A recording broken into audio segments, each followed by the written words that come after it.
E no vídeo de hoje eu quero falar sobre três assuntos.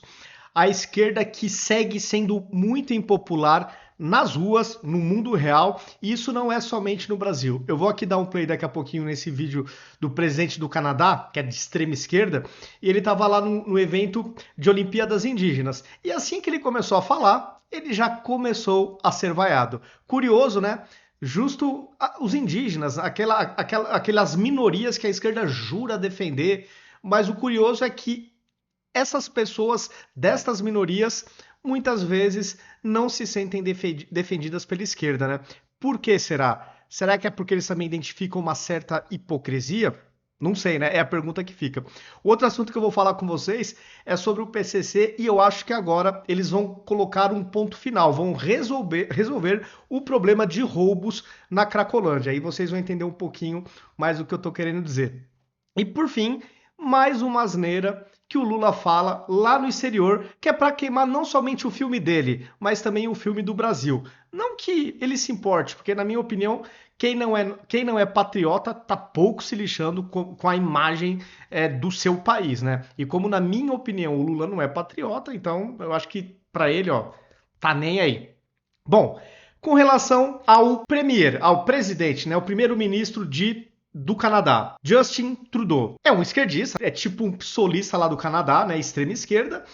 E sem muito mais delongas, vamos dar um play aqui no vídeo, só para vocês verem ele sendo vaiado pelos indígenas. Hello, my friends. We have been waiting for this moment. We've been waiting for this moment a long time after the 2020 edition of the North American Indigenous Games had to be postponed because of the pandemic. Hello, Pois é, né? friend. Então, assim, o cara mal começou a falar e já começaram as vaias. Isso aqui até me lembrou 2007, quando o Lula foi fazer o discurso de abertura no estádio lá do Rio de Janeiro, acho que foi no Maracanã, que ele nem conseguiu falar, porque quando o nome dele foi anunciado, o estádio inteiro começou a vaiar. 2007, o Lula era ainda o presidente da República. Naquela época, nem tinha redes sociais praticamente.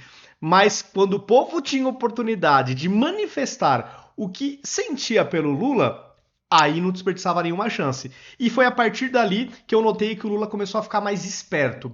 Ele só frequenta lugares realmente com plateia controlada. Se é um evento aberto onde eles não têm um domínio da situação, reparem que o Lula, depois de 2007, desse evento no Maracanã, ele dificilmente se coloca nessas enrascadas. Na hora que eu vi esse vídeo, me veio essa recordação de 2007. Agora, falando um pouco sobre o problema que parece que o PCC vai resolver na Cracolândia. A facção proíbe roubo e furto de celulares na região da Cracolândia. Aí até achei curioso, né? Polícia Civil iniciou investigação sobre a determinação da facção. É uma coisa até que eu coloquei fiz um comentário aqui no Twitter, né? Que eu fico com a sensação, né? Posso estar errado, mas acho que não, de que os criminosos, os bandidos, eles não têm medo, ou não têm tanto medo assim do policial, da polícia. E por quê? Não por culpa dos policiais. Porque a gente vê tantas vezes na imprensa aquelas audiências de custódia, né? Onde o fulano que foi pego em flagrante, mentindo ou não mentindo, se ele falar que apanhou do policial, ele, via de regra, acaba, né, sendo liberado, e aí o policial fica com aquela cara e fica como, né, parecendo o vilão da história. Não estou generalizando, obviamente, mas assim, é que eu vejo com tanta frequência isso na imprensa mesmo, essas bizarrices que acontecem em algumas audiências de custódia, que eu fico até pensando, eu acho que é por isso também que eles não têm medo de policial, porque eles sabem que é só, né, na audiência eles têm grandes chances aí de resolver o seu problema. E eu até falei, no caso do PCC não tem esse tipo de processo jurídico. A facção vai lá e dá uma determinação. Se os ladrões não cumprirem, não tem conversa. Ou cumpre ou morre. Né? Não vai ter uma audiência de custódia lá do PCC, nada do tipo. Então, por isso que até coloquei. Eu acho que agora esse problema na Cracolândia está resolvido. Está completamente resolvido. Vamos ver agora, né? Aguardar aí cenas do próximo capítulo, mas de fato a chance disso aí, esse evento pelo menos, acabar é muito grande. E agora, para finalizar, o nosso digníssimo presidente da República, em mais uma viagem internacional, né? O Lula já está aí, acho que um mês por aí, fora do Brasil, quer dizer, está em 6 anos, 6 meses de mandato, e já está aí mais de um mês fora do Brasil, uma coisa assim surreal. E aí, nessa de querer ficar falando bonitinho lá, ele falou que... eu vou dar o play aqui para não dar a impressão que eu estou falando mentira, né? Vamos dar o play. Aspas para o nosso presidente. Entre índios, negros e europeus. E nós temos uma profunda gratidão ao continente africano por tudo que foi produzido durante 350 anos de escravidão no nosso país. E eu quero recuperar... É isso, né? Pois é, assim...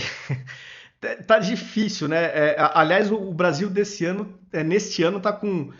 cada instituição tem aí os seus figurões, né? De falar besteira.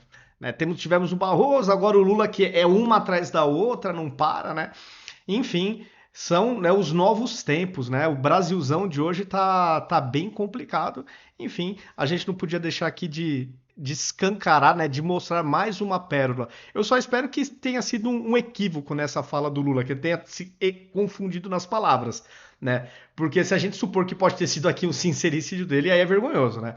Mas quero crer que não, que foi realmente aí, ele se atrapalhou nas palavras. O Lula tá que nem a Dilma, se você tira o papelzinho dele e ele fala de improviso, é aquela tragédia. O Lula dos 2 primeiros mandatos, ele era mais ligeiro nesse aspecto. Até porque eu acredito que tinha muito mais gastos aí com marqueteiros, né? Agora acredito que o gasto seja bem menor e ele tá naquela versão raiz mesmo, né? O Lula falando por ele mesmo e tal, mas não tá dando muito certo, né? Vamos ver até quando o Lula resiste ao cargo e eu acredito que o Alckmin já deve estar aí no aquecimento já preparadíssimo, né? Qualquer derrapada do Lula a mais, ou alguma coisa um pouco mais grave, o Alckmin assume a presidência. Pessoal, é isso. Se gostaram do vídeo, compartilhem, me sigam nas redes sociais, ativem as notificações e até o próximo vídeo.